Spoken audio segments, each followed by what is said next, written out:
ဒီတစ်ခါလဲလွတ်သွားပြန်ပြီထားလိုက်ပေါ့မင်းတို့၄ယောက်စွမ်းတယ်လို့သူတို့၂ယောက်ကလည်းစွမ်းတာပဲငါမှအစီအစဉ်နောက်တစ်ခုရှိတယ်မင်းတို့အားလုံးပို့ပြီးခူးဆိုင်လောက်ကြလို့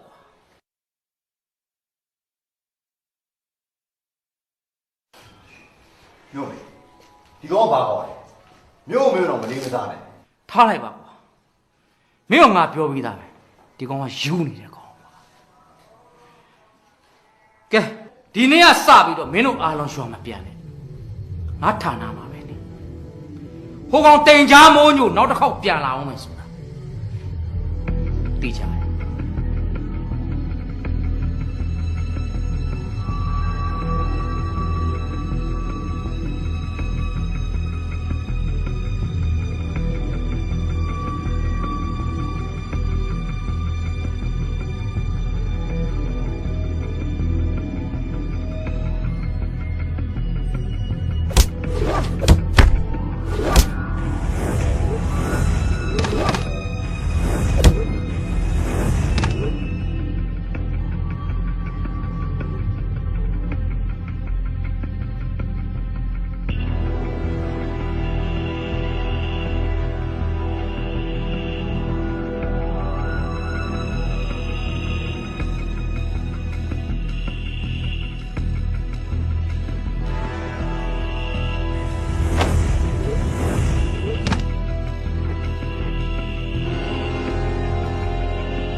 ဆန်နီတော့တော်တိုးတက်လာပြီပဲ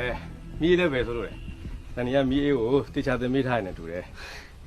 တိုင်းပညာတိုးတက်လာပေမဲ့ဟိုနေ့ကကိစ္စမှာကိုယုံကြည်မှုအများကြီးညော့နေသွားတယ်ကိုညားနက်ကပဲတော်လုံးလာလားစန်နီတို့ပညာရက်ကပဲအားနည်းချက်ရှိနေရလားဆိုစဉ်းစားလို့မရအောင်ဘယ်ပညာရက်မဆိုအားနည်းချက်အားသာချက်ဆိုတာရှိတယ်အဓိကကိုယုံကြည်မှုမပျက်စီးသွားဖို့ပဲအခုကိစ္စမှာလည်းကိုရီးယားပညာအားနည်းတာထက်ရန်သူရဲ့ဗျူဟာနဲ့တစ်ထက်ထက်မကြလို့အခုလိုစုတ်ခွာခဲ့ရတယ်လို့ကိုတော့မြင်တယ်ဒါတွေကလည်းကိုတို့အချိန်ယူပြီးတော့တော်တော်ကြိုးစားယူပါမှာပါဟုတ်စန်နီတခုစဉ်းစားမိရရှိရကို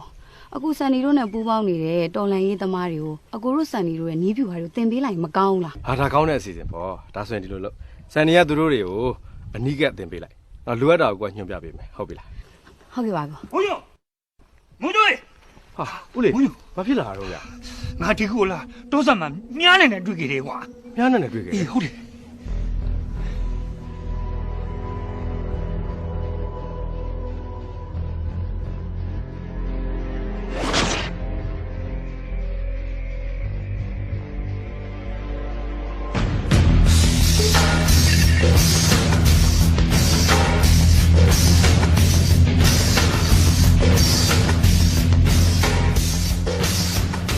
ဆိုရင်စအောင်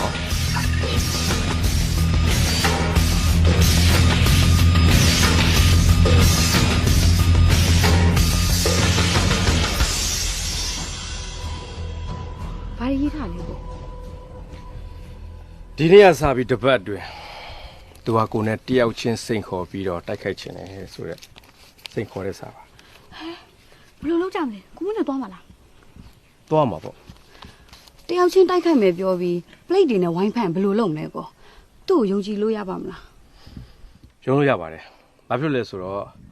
ဥရလူကိုခြေရခံပြီးတော့လိုက်လာလို့ရှိရင်ကျုပ်တို့စကန်ကိုသိနိုင်တာပဲအဲ့လိုမလုပ်ဖဲနဲ့ကျုပ်ကိုစိန်ခေါ်တဲ့စာဝယ်ပေးလိုက်တယ်ဆိုကြရသူ့မှာတိုက်ခိုက်ဖို့ကလွယ်ပြီးတခြားရည်ရွယ်ချက်မရှိတော့ပါဘူးတော်တော်ထူးဆန်းတဲ့လူပဲနော်ဟောစမ်းနေကိုရီကုနာအတိုင်းပဲထားတဲ့တော်လိုင်းသမားတွေကိုတင်ပေးမဲ့ကိစ္စကိုခဏရက်ပြီးတော့ကိုတိုင်းတံပြန်မြားနဲ့ဖြူဟာကိုလေ့ကျင့်ရတော့မယ်အဲ့တော့မင်းတို့အားလုံးဝိုင်းကူညီကြပါဘယ်လိုကူညီရမှာလဲမြားနဲ့ဝိုင်းပစ်ပေးဖို့ပဲစိတ်မောင်မင်းတို့ခိုင်းထားတဲ့တင်ချားမိုးညိုတို့စခန်းကိုမရှာတွေ့ပြီလားနီးစက်ပါပြီဆရာတင်ချားမိုးညိုတို့စခန်းကိုမကြခင်မှာကျွန်တော်ခြေရခံပြီးတော့ပါဒါနဲ့မြားနဲ့အခြေအနေအောင်မြားနဲ့ကခုတလောဘယ်သူနဲ့မှတွေ့မခံပဲတီးချားနေနေတယ်ဆရာသူ့ပုံစံကြည့်ရတော့တမျိုးပဲနေပါစေကွာတခါတလေမှသူတယောက်တည်းပဲလို့လက်ထားလိုက်ပါ ငါတို့မတိကြောင်ဆောင်ပြီးနေကြတာပေါ့ကဲမင်းလှုပ်ဆက်ရှိတာတော့လို့ ဟုတ်ကဲ့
ကဲနားနေ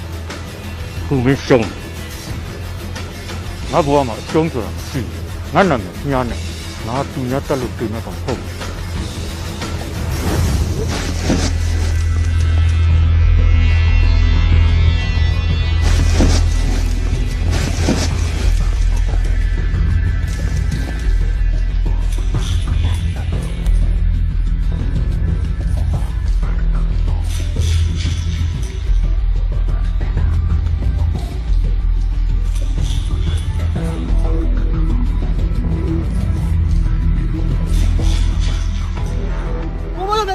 ကိုမိုးတော့ပြန်လာပြီကိုမိုးတော့ကမျက်နှာလောင်ကိုထမ်းပြီးတော့ပြန်လာတာကွာဟဲ့လာကြရေမျက်နှာလောင်လာကြရနေဟဲ့နေလာကွာမျက်နှာလောင်လာကြရဟဲ့နေမျက်နှာလာပါဟာ သူမသေးသေးပါဘူးကွာ ဟာမတည်သေးဘူးဟုတ်လား อ๋อကိုမိုးညော်ကမျက်နှာကိုကျွန်တော်လက်နဲ့ကိုယ်တိုင်တအောင်လို့မသိမရှင်ခေါ်လာပေးတာပါဟုတ်လား ဟုတ်တယ်တတ်မယ်ငါတို့ကခေါင်းဆောင်တွေဒီကောင်လည်းသားပြက်ချရမယ်ဟုတ်တယ်တတ်မယ်ဟုတ်တယ်တတ်မယ်ဟုတ်တယ်တတ်မယ်ဟုတ်တယ်တတ်မယ်တတ်မယ်တတ်မယ်တတ်မယ်ကွာ နေကြပါဦးကျုပ်ပြောတာခင်ဗျားနားထောင်ပါဦးတကယ်တော့ तू ကကျုပ်တို့အားလုံးရဲ့ရန်သူဆိုတာမှန်တယ်ဒါပေမဲ့ तू ဟာမြန်မာလူမျိုးလူစွမ်းကောင်းတစ်ယောက်ဆိုရင်လည်းမမှားဘူးဗျာခင်ဗျားတို့တွေရဲ့ရင်ထဲမှာခင်ဗျားတို့ခေါင်းဆောင်တွေအတွက်ခံစားနေရမယ်ဆိုတာကိုလည်းကျုံနားလဲပါတယ်ဒါပေမဲ့သူ့မှာလည်းဘာကြောင့်အခုလိုလုပ်ရတယ်ဆိုတာအကြောင်းပြချက်တော့ရှိနေမှာပဲဒါကြောင့်ကျုံမေးချင်တော့သူ့ကိုဒီစကန်တီခေါ်လာခဲ့တာ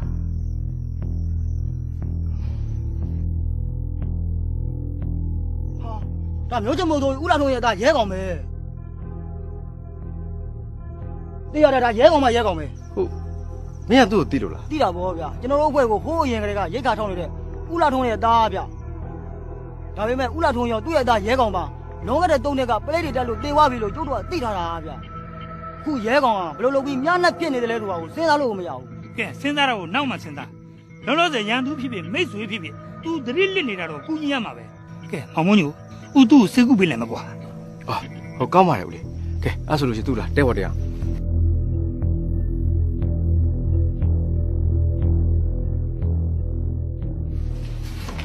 စိတ်မထိုင်ဝါ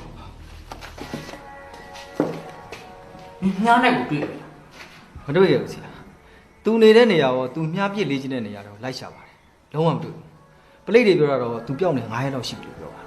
ဒုက္ခပါပဲကွာအရေးအကြောင်းဆိုငါဒီကောင်ဘယ်သွားရှာမှန်းမသိဘူးစိတ်မမင်းတို့တာဝန်တစ်ခုပို့ပေးလိုက်တိမ်ချားမိုးညိုတို့အဖွဲ့ကိုရှာရင်းနဲ့မင်းမြားနဲ့ကိုပါတခါတွေ့အောင်ရှာလိုအပ်ရင်မဌာနာပလိတ်တွေမယူတော့မရတယ်ကဲအခုပဲတော့ဆောက် ကို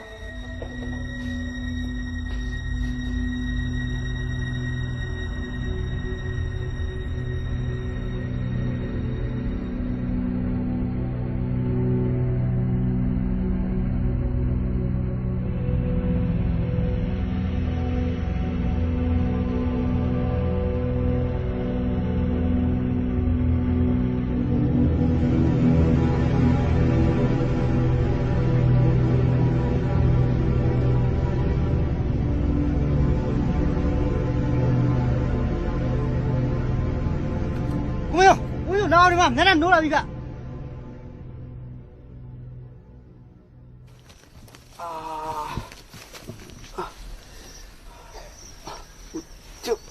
ကျုပ်ဖေရောက်နေရလဲဗျာကျုပ်ဖေရောအဖေ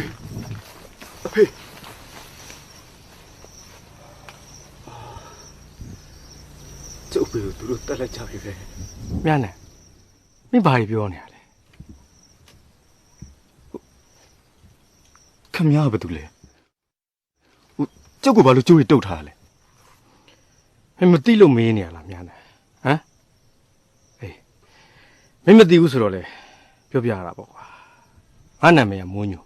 တိမ်ကြားမိုးညိုတဲ့မိုးညိုဟမ်မသိဘူးကျုပ်ကကြိုးဖြည့်ပြပါဗျာကောင်းပြီလေအဲ့ဆိုလည်းမင်းကငါတို့ကြိုးဖြည့်ပေးမယ်ဒါပေမဲ့မင်းငါမေးတာကိုတော့အမှန်တိုင်းဖြည့်ရမယ်ဘယ်လိုလဲကဲသူကြိုးဖြည့်ပေး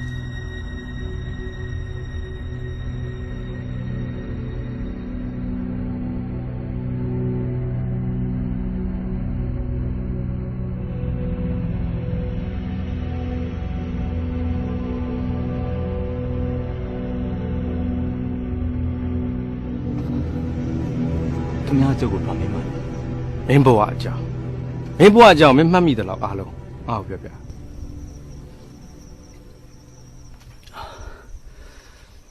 ကျုပ်ဘဝအကြောင်းကခင်ဗျားအတွက်ဘာအရေးကြီးလို့လဲအရေးကြီးတာပေါ့ငါအတွက်တည်းမဟုတ်ဘူးမင်းအတွက်လည်းအရေးကြီးတယ်ကဲမင်းပြောမှလားပြောပါကောင်းပြီလေကျုပ်ပြောပြပါမယ်ကျုပ်နာမည်ကရဲကောင်ကျုပ်တို့မှာသားပါနှစ်ယောက်ရှိတယ်ကျုပ်အဖေနာမည်ကဦးလှထွန်းတဲ့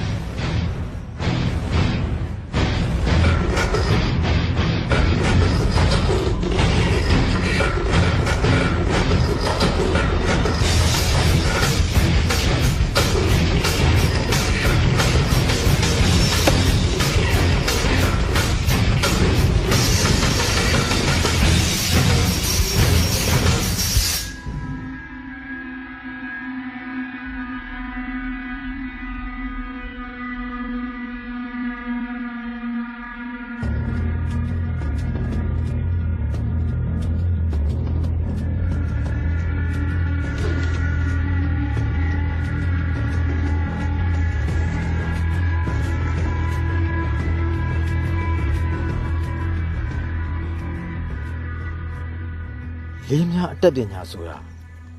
မြမရိုးရာအထာရတ္တ18ရမှာတမျိုးအပါဝင်ပဲသားဒီလေးနဲ့များအတက်ဟာမြန်မာတို့ရဲ့ဂုံယူလို့မဆုံးတဲ့နိုင်ငံတော်ကြီးတွေထူထောင်ရမှာတရတအားပါဝင်ခဲ့တာပေါ့ငါသားလေထဲမှာပြစ်တဲ့မြတွားလာမတွားဘူးလား သွားတော့ပါပဲ လေးနဲ့မြ လူရဲ့အားပေါင်းဆက်ပြီးရွေလျားနေတဲ့အရွေးကြောင့်တွားတယ်လို့ထင်ရပေမဲ့ဒသနာတင်ညာသဘောရဆိုရင်လေတူတွေကနေရာတိုင်းမှာရက်တက်နေတယ်ငါသားအရွေသဘောနဲ့ရက်တက်မှုဖြစ်စဉ်တွေကိုငါသားတွက်ဆနိုင်ဖို့အတွက်အချိန်တိုင်းမှာလေ့ကျင့်နေဖို့လိုတယ် ဟုတ်ကဲ့ပါဖေ ကဲသားတစ်ခေါက်တော့ကြိုးစားကြည့်ပါ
ဘာကိစ္စခမည်းတော်သဘုံအားပေးကူညီမှုနဲ့ဒါပန်းတာပဲ ဟာခမည်းတော်ကိုဘသူကသတင်းမှားနေပေးလိုက်တာလဲ ဘိုးကြီးကြောက်ကိုဒါလိမ်မနေနဲ့နော်ဟိုမှာတွေ့လားဟောင်းမှာတွေ့လားခမည်းတော်တန်း ဟဲ့လူကြောက်ဖေးကမုတ်ဆိုးလေဗျမုတ်ဆိုးတယောက်ရဲ့အိမ်မှာလက်နဲ့ရှိကဆန်းလို့လားဗျ ဟဲ့မင်းဝင်မပါနဲ့မင်းပါဇက်ကိုပိတ်တာဆိုင်မောင်ဖမ်းသွားဘိုးကြီး ဟဲ့လူကြောက်ဖေးမထင်းနဲ့တော့ခဏလေးလုံးဝထိဖို့မကြိုးစားနဲ့ တို့ဘယ်နဲ့ဟဲ့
မင်းထွက်ခဲ့နော်မင်းမထွက်မင်းဖေကငါပြစ်သားပြင်မယ်တာထွက်မလားနဲ့အဖေသေးသွားတာဒီကောအာဒီကိုသေရမယ်နော်ဟဲ့ထွက်ခဲ့တော့ပြောနေလေ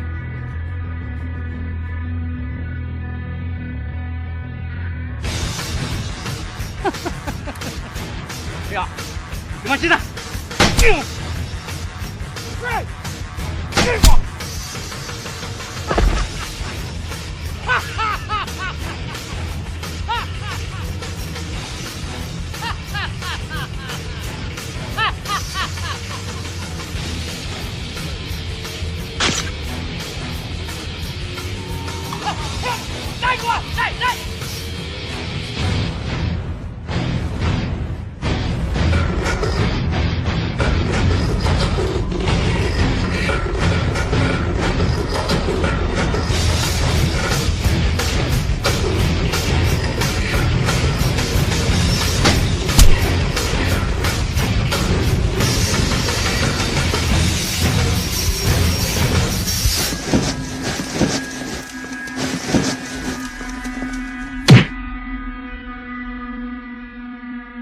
ကျုပ်ဘဝအကြောင်းကတော့အဲ့ဒါပါပဲဗျာ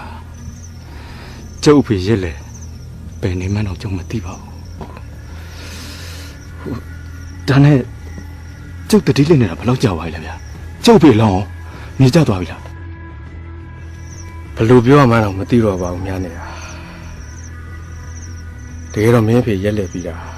3နှစ်တောင်ကျော်သွားပြီကွာ 3နှစ်ဟုတ်ရလားဗျာဒါဆိုကျုပ်တတိလေးနေတာ3နှစ်ကြီးများတော့ကြာသွားပြီပေါ့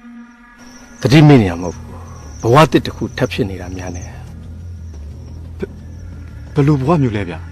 ကျုပ်နားမလဲဘူးပြီးတော့ခမရကျုပ်ကိုဘာလို့မြားနဲ့လို့ခေါ်နေရလဲကျောင်းနာမည်ရဲကောင်လို့ခမရကိုပြောပြီးပြီလေ များနဲ့ဆိုတာမင်းနာမည်မင်းတတိလစ်နေတဲ့3နှစ်အတွင်းမှာဘဝတစ်တစ်ခုခဲ့တဲ့နာမည်ပေါ့ကွာ ကျုပ်ရဲ့ဘဝသစ်ဆိုတာဘာလဲ လူလိုက်တတ်ရတဲ့ဘဝများနဲ့တစ်ချောင်းနဲ့လူလိုက်တတ်ရတဲ့ဘဝပေါ့ကွာ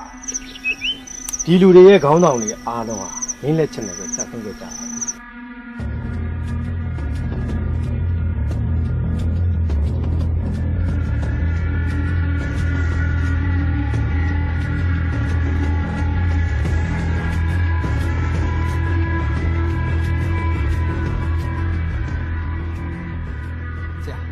ဒီခွေးမသာမသိသေးဘူးတော်တော်တပြည့်တယ်ပါ ဟဲ့စိတ်မောင်အပြစ်နဲ့ဒီကောင်ကိုဌာနကိုခေါ်လာခဲ့ ကလေးသားရေရောမခဲ့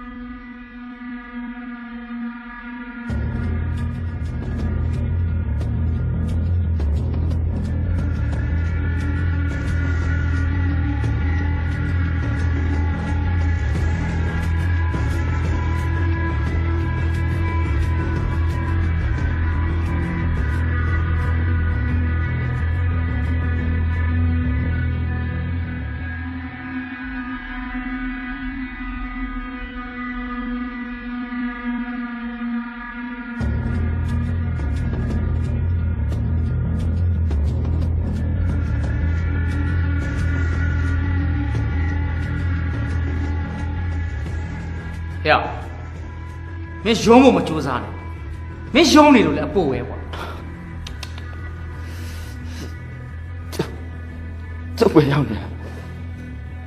ကမရတော့ဘာတူလဲ ဟဲ့မင်းငါတို့လာပြီးလိမ်ဖို့မကြိုးစားနဲ့ ကျုပ်မလိမ္မာဘူးဗျာကျုပ်မလိမ္မာဘူး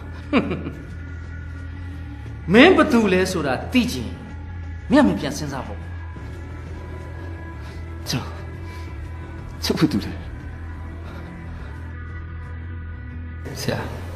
ဒီကောင်ဘာဖြစ်သွား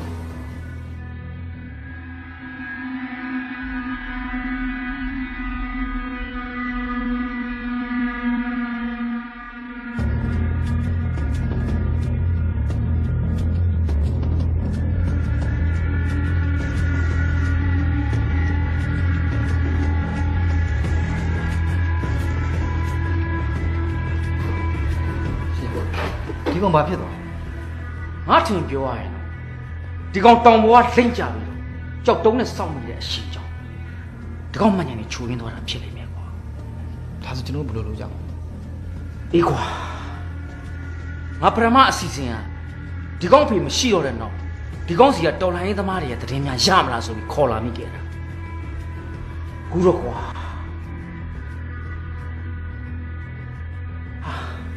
ဟဲ့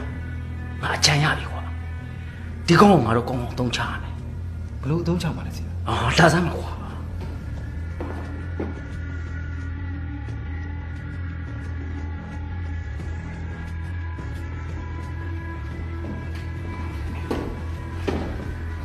မင်းစဉ်းစားလို့မရရင်မင်းအကြောင်းငါပြောပြမင်းနာမည်ကမြာနဲ့ ညာနဲ့ ဟုတ်တယ်မျိုးအုပ်စမစ်လို့ခေါ်တဲ့ခရီးငါရဲ့တပည့်အရှင် ကျုပ်ကခမရတဲ့ပဲ ဟုတ်တယ် ဒါဆိုခမရတော့ကျုပ်ကိုဘာလို့ဖမ်းထားရလဲ ဒါကငါမကြိုက်တဲ့အလုပ်တစ်ခုကိုမင်းလုပ်ထားတဲ့အတွက်မင်းကိုခဏအပြစ်ပေးထားတာစားချင်းသူ့ကိုကြိုးဖြစ်ပြီ ဟ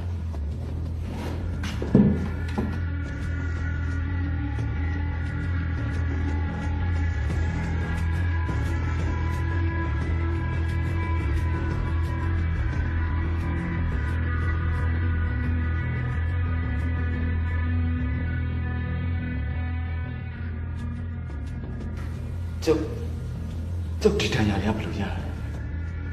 အဲ့ဒဏ်ရာတွေကမင်းအဖေကိုတတ်သွားတဲ့တော်လိုင်းသမားတွေမင်းကိုအပူစုပေးသွားတာ ကျုပ်ဖေကိုတတ်သွားတာ ဟုတ်တယ်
ဆရာ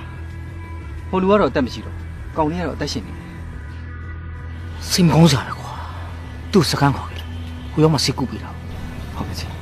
ပလိတ်သားလေး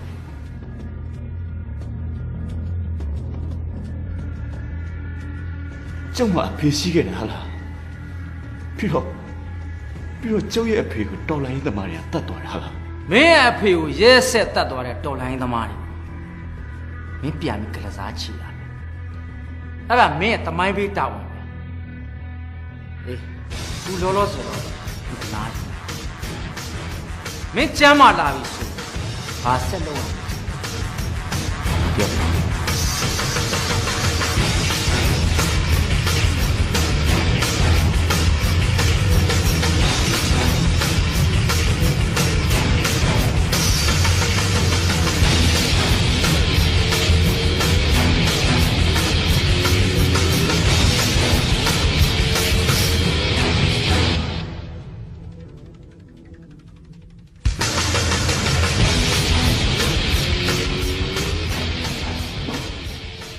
ရော့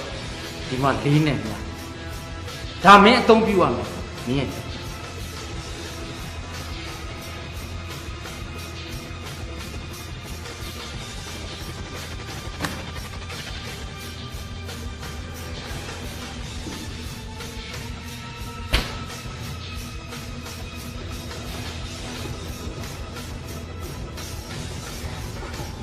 ဒီလက်နက်ကကျုံတဲ့အရန်ရင်းနေတယ် ရင်းနှီးမှာပေါ့ဒီလေးနဲ့များအတက်မင်းကအကောင်းဆုံးတယ် အဲ့လိုလား မ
သွားပါပြီဗျာ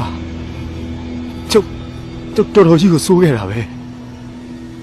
ဒီကလူတွေရဲ့ခေါင်းဆောင်တွေအားလုံးကိုကျုပ်ကလိုက်တက်ခဲ့တာဟာလား ဟုတ်တယ်စမစ်ရဲ့ရုံမှာကောက်ကျစ်တဲ့ခိုင်းစေမှုကြောင့်မင်းတတိမေ့နေတဲ့3နှစ်အတွင်းမှာလူသက်သမားဘဝကိုရောက်ခဲ့တာ ကိုမညိုကျုပ်ဘယ်လိုလုပ်ရမလဲဗျာ လောလောဆယ်တော့ကွာငါတို့မြန်မာလူမျိုးတွေကတောင်းပန်ရခြင်းနဲ့ကြပါတယ်အဲ့တော့သူတို့အားလုံးကိုမင်းတောင်းပန်လိုက်ပါ ဟုတ်တယ်ကျုပ်တောင်းပန်ရမယ်ကျုပ်တောင်းပန်ရမယ်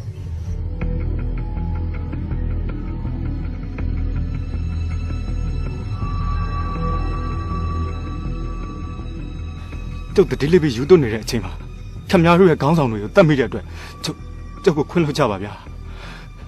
ကိုမညိုကျုပ်အဖေကိုတတ်ပြီးတော့ကျုပ်ကိုလူသက်သမားဖြစ်အောင်လုပ်တဲ့စမစ်ဆိုတဲ့လူယုံမအောင်ကျုပ်ပြန်ပြီးတတ်ချင်တယ်ဗျာ မင်းမမဟုတ်ပါဘူးများနဲ့ငါလည်းငါအဖေကိုတတ်သွားတယ်အဲ့စမစ်ဆိုတဲ့လူပြန်ပြီးလက်စားချချင်တာမင်းနဲ့ငါနဲ့ဘဝတူရပါကွာ ဟောရီယာအဖွဲ့သားတွေကိုလည်းကျုပ်ဘက်ကပြန်ပြီးပေးဆက်တဲ့အနေနဲ့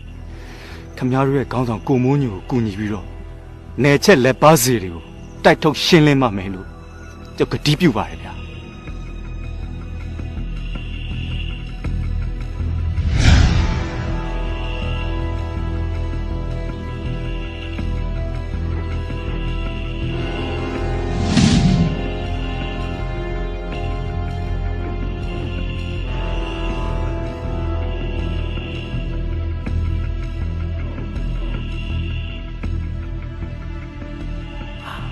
ညနေမင်းပြန်လာပြီဟုတ်လားမင်းတင်ချောင်းမုန်းညို့အကြောင်းလိုက်စုံစမ်းနေရဘာထူးချဘာသိခဲ့လဲ ပြီးခဲ့တယ်ခမများတို့ရဲ့ရုံမှမှုတွေတော့ကျုပ်မှတ်ညံချို့ယွင်းနေတဲ့အချိန်ခမများတို့ကျုပ်ကိုမတရားခိုင်းခဲ့တာတွေကိုကျုပ်အကြောင်းစုံသိခဲ့ပြီ အာ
လေထဲမှာပြစ်တဲ့ညာ